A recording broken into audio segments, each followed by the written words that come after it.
오늘 오전에 있었던 마침 오동훈 공수처장의 출근길 발언 듣고 오겠습니다. 정당한 법 집행에 나선 공수처 수사진하고 그다음에 영장을 발부한 법원이 불법적인 폭력으로 침탈당한 점에 대해서는 매우 유감스럽게 생각합니다. 오늘도 윤석열 대통령 강제구인 재시도할 계획 있으실까요? 네, 오늘 강제구인 시도하겠습니다. 지금 여러 가지 지금 구속영장 심사에 지금 소환에 불응하고 있어서 불가피하게 강제구인에 나서고 있습니다.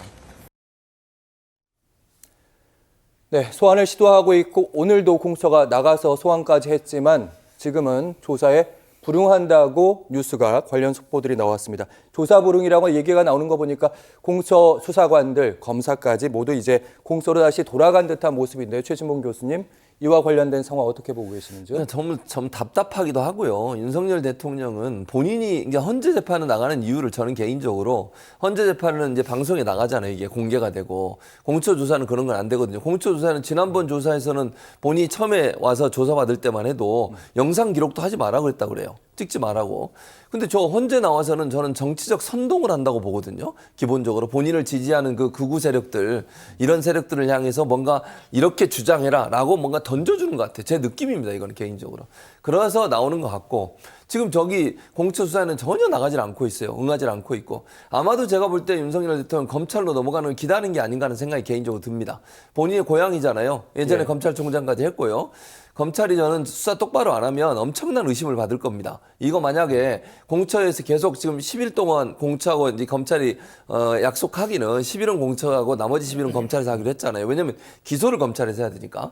근데 문제는 뭐냐면 지금 공수처가 저렇게 강제 구인을 시도하려고 해도 대통령이라는 신분 때문에 더 강하게 못하는 거예요. 그게 저는 이제 계속 저러면 거부하면 그냥 돌아오고 또 거부하면 조사도 현장에서 못해요. 현장에서 조사 안 받겠다고 그래버리면 그냥 넘어가 버리고 이러니까 문제가 된다고 보는데 좀 더 강하게 할 필요가 있다는 개인적인 생각은 있습니다.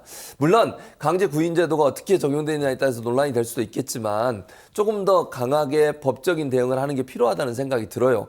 대통령 신분에 있기 때문에 대통령이 거부하면 그냥 계속 기다리다 돌아오고 기다리고 돌아오면 아무것도 못하고 끝날 수 있습니다. 일단 법적으로 제가 알고 있기로는 예. 강제구인, 그러니까 수용동에서 예. 이렇게 조사실까지 데려올 수 있는 걸로는 알고 있습니다. 그러니까요. 예. 그 일을 좀 더 적극적으로 해야 한다는 말씀을 드리는 거예요. 강제 구인이 그런 거 아닙니까? 의사에 반해서 하는 게 강제로 하는 거예요.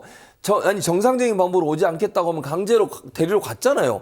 그럼 강제를 써야지 왜 강제성을 안 쓰는 거죠?